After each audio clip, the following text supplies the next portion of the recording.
there are multiple facets to being well, and I just name them toxicity, malnutrition, stagnation, and trauma. Those are the things that are blocking you from expressing your wellness.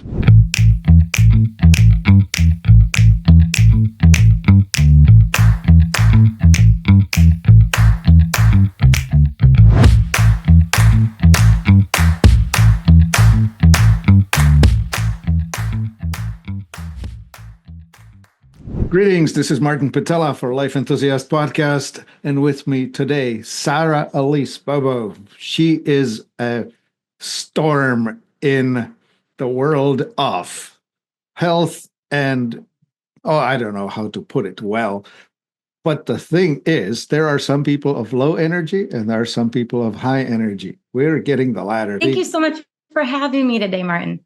Sure, that's great. Yeah, I checked your website to make sure that I understood what you're all about. And you just have so many facets to your life. Yeah. Indeed, right? And background is crazy. So I love to explore different aspects of my health. Right. I know you do too. I do. Yeah. Well, I call it always the harmony. When I open up, I tell people, look, there are multiple facets to being well. And I just name them toxicity, malnutrition, stagnation, and trauma. Those are the things that are blocking you from expressing your wellness. But they're, of course, the opposites of that. The opposite of toxicity is clean living. The opposite of malnutrition is eating well. And the opposite of stagnation is movement. And the opposite of trauma is soulful connection with your higher self and emotional wellness and all of that. Mm-hmm. And I'm watching you approach it from that side, right? Yes. It's so important to do that. Indeed. Well, let's have you tell the audience how you go about it. Well, okay, two aspects to your work, right? One-on-one and corporate work. Yes. I started everything in my business one-on-one. I was a fitness trainer for many years. And then I discovered a lot about myself, that I was the unhealthiest fit person out there. I would work out constantly, but I wasn't nourishing my soul with good food or honestly, just a good lifestyle, right? Yeah. So I had to make sure that I was starting to, walk the walk. And it took me a while. Yeah. In the men's world, it's like tough it out. And I think when you get sucked into that, you are just working it despite the deficiency. I'm reminded of Monty Python. It's in the Life of Brian. It's just a flesh wound. Yes. And with the limb hanging. Yes. Right. Yep. And that's what your life feels like. You feel everything, you're cut off from the world, but you're trying to appear like everything is great. Yeah. I'm fine. Yeah. The Instagram image of everything's polished. Yes. Yeah. All right. And, yeah. For me, that was just not the case. I kept on eating really unhealthy things because at night I had that gremlin, that hormone that's basically called ghrelin. Ghrelin. And I kept on feeding myself with like hot Cheetos. I think you told me that yours was Doritos back in the day. If you have it in the house, you just eat the whole bag. And that was me with hot Cheetos. And I wouldn't even realize I was doing it. It was just a subconscious thing. Yeah. And I had to change. Yeah. There's a hole in the soul and it needs to be filled. And if we don't feel it through emotional health, we'll be finding substitutes. And some of us just have food addictions, but it can get worse. We can go for alcohol and sex and work and you name it. There are addictions of every sort, and they're usually a plug for something that's missing. Exactly. Yeah. And for me, there was a lot missing. I actually really dove into this when my father got sick in 2016, and I noticed that something was similar that we had. We both were emotional eaters, but I didn't realize that was how I was coping with everything. Like I didn't cry at first. I was just, let's get everything done that needs to be done for the funeral. I'm going to be there for my mom. And then I shut myself down from any emotions by just eating. And I started to do the work and learn about holistic lifestyle choices. And then I realized, wow, if I just substituted that for, a plum or a nectarine, I would start to get a little more fulfilled, both with my soul. I would start to connect deeper. And over time, I started to develop these solutions. So you might have seen a lot on my website that S.O.U.L. Yeah. It's basically to get solutions that optimize an unparalleled lifestyle. So it's to help my clients see what they can have by choosing to follow some guidelines to tackle, physical barriers, mental barriers, and then also spiritual connections with themselves. Yeah. Could be a higher power or just themselves, just finding what makes them happy in life. Yeah. Yeah. It's so easy to be reactive, just react. But actually, we need to be able to respond. We need to be able to introduce the little gap to engage the frontal cortex and just say, well, if I were at my best behavior, what would I choose? Exactly. Yeah. So that's how you help people too, right? I was watching you have it in chapters where you're dealing with the mental, physical, and emotional side of our existence, right? Yes. Yeah. And it's just helping each individual get quiet with themselves.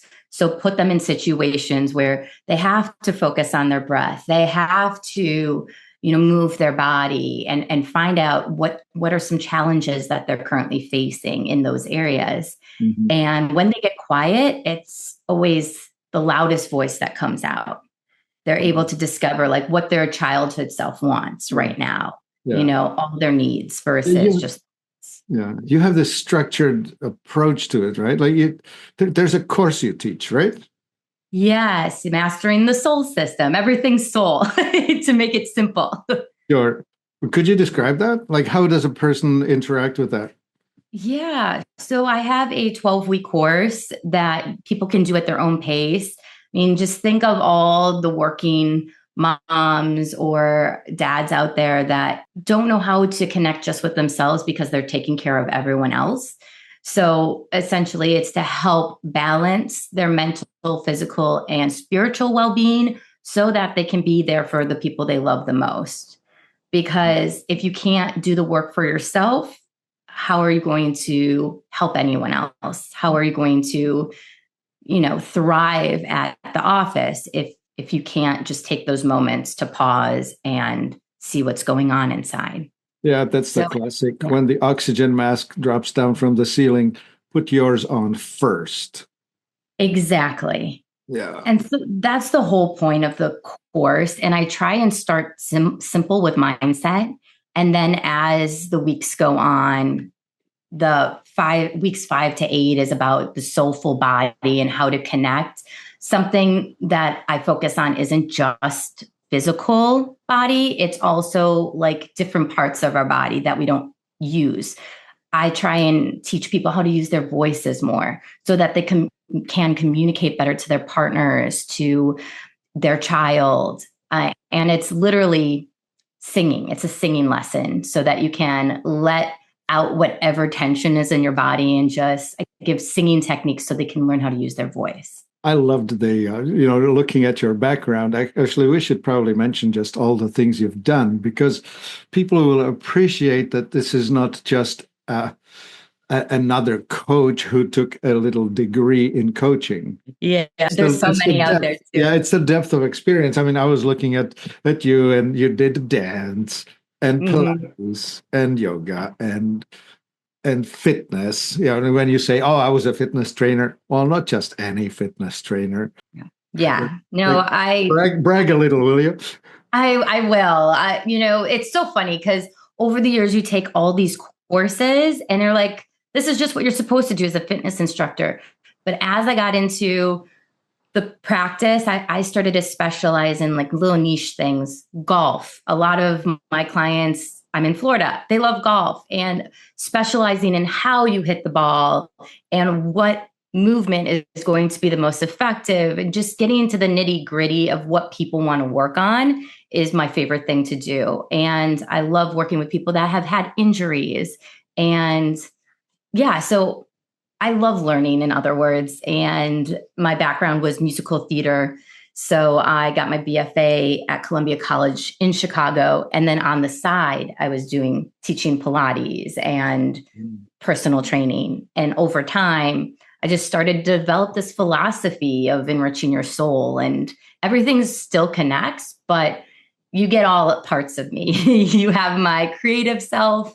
Yep. That's my musician and dance instructor. And then you have all of the science behind it with my fitness background and coaching, health coaching. Right. And this is important because we humans, we mess up, we break down, we make mistakes, and we need structured help. We need someone who actually understands all the pieces.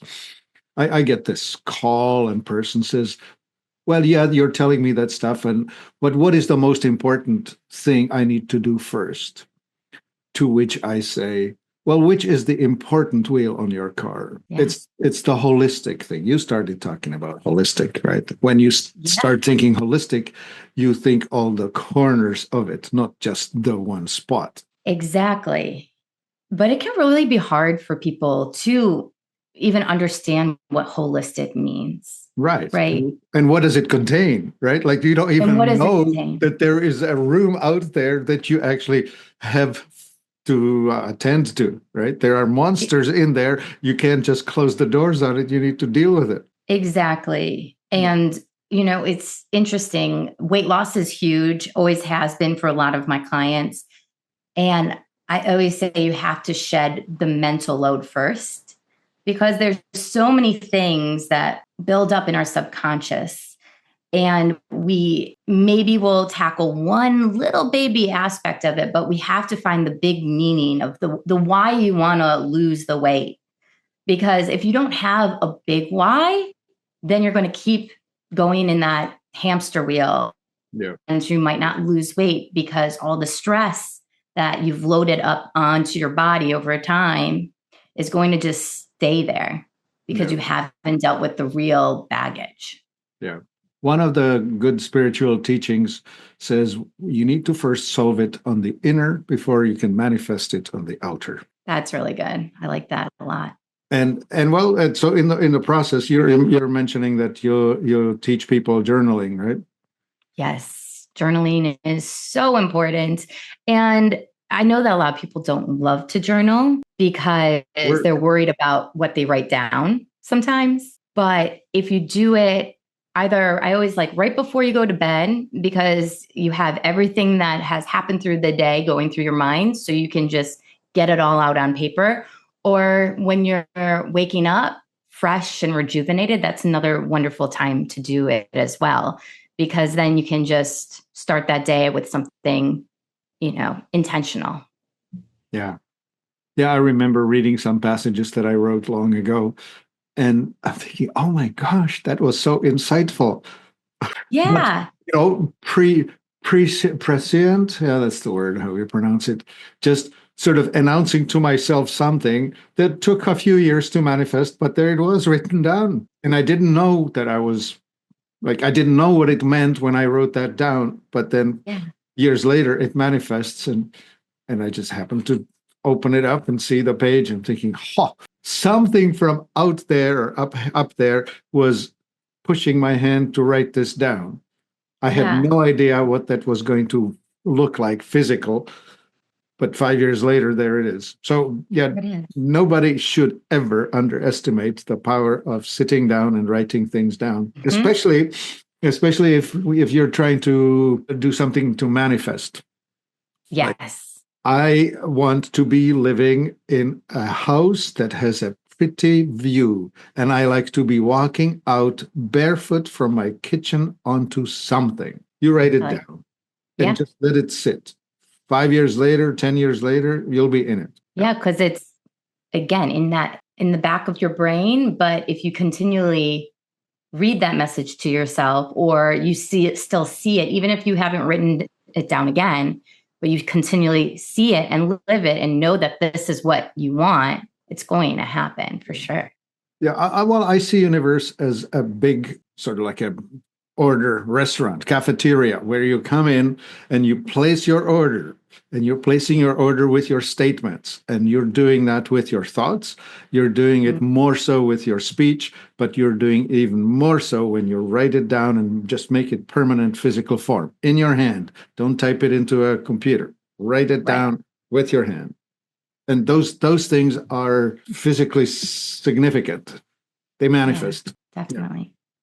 100. Anyway, okay, so let's have you explain some more on the other side. I don't know how many people here are actually working for somebody or own a business and employ people, but they should hear about what can happen when they talk to you. Yeah. So, wellness is kind of a check mark for a lot of companies, but what needs to happen, and this is what I work with teams on, is understanding what your employees actually need.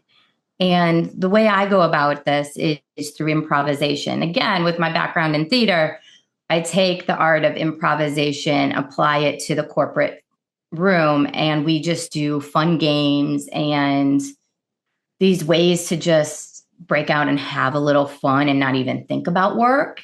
And then as time goes on, we'll utilize those exercises and apply it to what they're actually working on. So it's actually something that they can do on a regular basis. And it's very easy to say yes and versus always shutting down their team. Right. Yeah. Get over the initial embarrassment of, wait, we don't know how to open the conversation. You're the facilitator there to just allow this new way of thinking or looking at things to be open. Totally. Right? Yes. Yeah. And I've paid for massages for people who worked for me out of pocket. Never mind the boss. I just had colleagues who were supporting me. I would say, yeah, you just need some help. And I pay for it out of my pocket. I don't care, because I know that the team as such will perform when they feel part of the team, right? Like it's exactly. You can't fake it. You can't just say, oh yeah, I'm going to just do it. You actually have to care. You can't just put caring on the list of things to do. Exactly. It might, I remember the first team I worked with, they're like, this is interesting. This is something I wouldn't expect from my boss.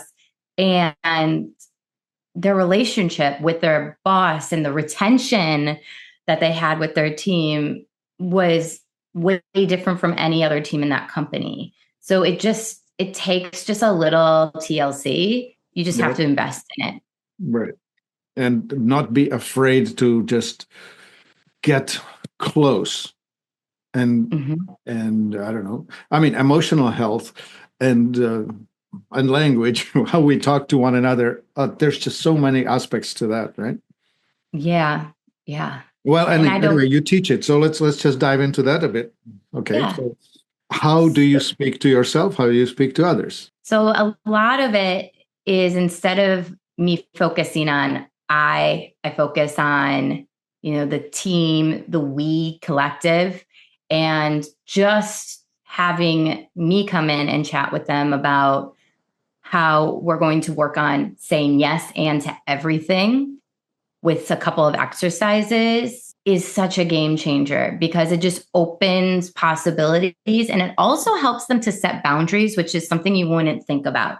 Because when we are communicating ideas and experiences and also playing with these made up circumstances, the where and what the scene is about, they're able to just let go and play as a team versus being like, I want to be the funniest. I want to be in charge of this project because I think I'm the best. They have to experience the we aspect. So it's just us talking differently with one another. For me personally, I took an improvisation class in college, and that was extremely helpful because in musical theater land, it's very much so about myself when you audition, and everyone is focused on getting the role. And when I started to just add the yes and improv to my life, I was able to get the roles because I was always working with my scene partner with ease. I didn't have to worry about, I want to be the best in this scene. It was, no, let me make this other person the best possible. Yeah. And then I got the lead role. It just is so crazy how that works. Yeah, it's interesting how theater is a whole lot like a team sport, right? Like if you imagine a football team, soccer team, whatever, yeah, somebody's going to score the goal, but everybody has to actually get to it. Like when you really think about it, the Super Bowl was won by the guy who chose the shoelaces for the shoes and the guy who cut the grass on the training field and the guy who washed the uniforms and all of that. Those all counted in that whole scoring the last 6 points or whatever the thing was, right? Exactly. Yeah. It's a team sport, and work and life is a team sport. Life is a team sport, yes. Yeah, sometimes it's just team family, but yes, it's that. Yeah. So yeah, we need to understand that we are always on teams. Like we humans are a team animal. We hunted together, we gathered together, we raised children together, all of that. It's not supposed to be. Yeah, actually, now that I think of it, I'm not finishing the sentence, but the worst punishment we can give a human is put them in an isolation cell. Totally. Yeah. 100%. Yeah. I've never had the opportunity to be with myself more than just a day or two. But I understand that after 3 days of being alone in a box, everybody starts to hallucinate. Yeah. Not hearing anyone's thoughts but your own is kind of scary. Yeah. Okay. Well, so let's make it a little less panicky. Okay. So you teach the thoughts, the expression, the writing, the introspection, to getting to the core of a problem, right? Yep. And converting a problem into a solution. And then the emotional health, I think, is a big deal. Yeah. I think the main thing is teaching people emotional resilience too. And that's with that idea of boundary setting, because we can help everyone else once again, but if we don't help ourselves, the mask, we have to let it come over ourselves first. So how I teach this is through our spiritual connection. And that can look differently for everyone, but we have to kind of point to moments in our lives where we felt disconnected and then ask ourselves, what will we do differently this time? So I'll give you an example in my own life. When I was in a not so great relationship, I started to dumb myself down because I was getting jabs from my partner at the time that he thought I should be doing this, or he didn't agree with my stance on some belief. And I just started to quiet myself. And I think that's why the whole idea of singing and speaking out more is so important to me. So I then made it a note in my brain that I'm never going to let a relationship like that influence how I behave or act with the world.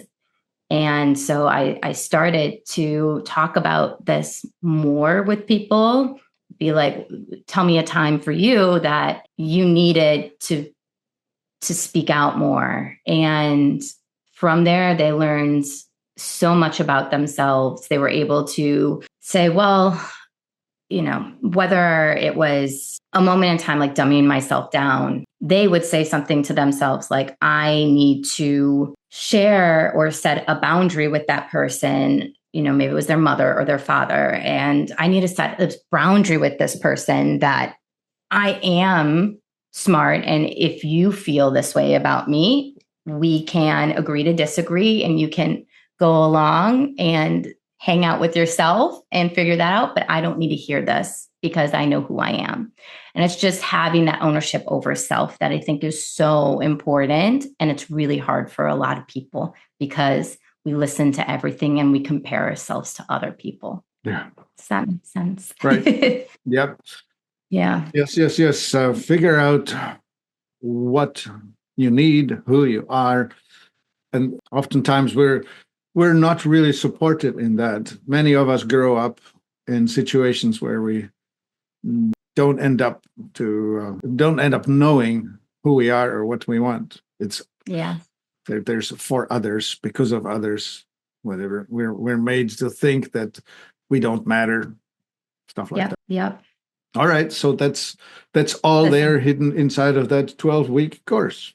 Yeah, that's the last layer, because I feel you have to start outward. Everyone always says that we always have to dig deep right away. And I feel that we have to start more simple and just look at ourselves more from afar. And then as we add the layers, we can go a little deeper and a little deeper. Yeah, it's that onion approach. We start from the outside and work in and do it slowly and it takes getting used to, and it takes building confidence and so on. Like you can't, it's sort of like on the first date saying, "Will you have my children?"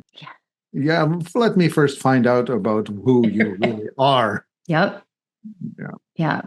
Don't want to scare everyone away first. You want to build to it. Yeah. I don't want to bare my soul to just anyone. Yeah. Good. Well, so it's online, right? Yeah, it's all online. And if you Live Well Enhance You. LiveWellEnhanceYou.com/soul system. Okay. So we should probably spell it out for the ones who are just listening. Live Well Enhance You.com. Yep. And then soul system. And you can find out more about that on there. Right. All right. Do you want to say some more, or do you think that we have filled the cup sufficiently? I feel we covered a lot. And I love that you get right to the meat of it.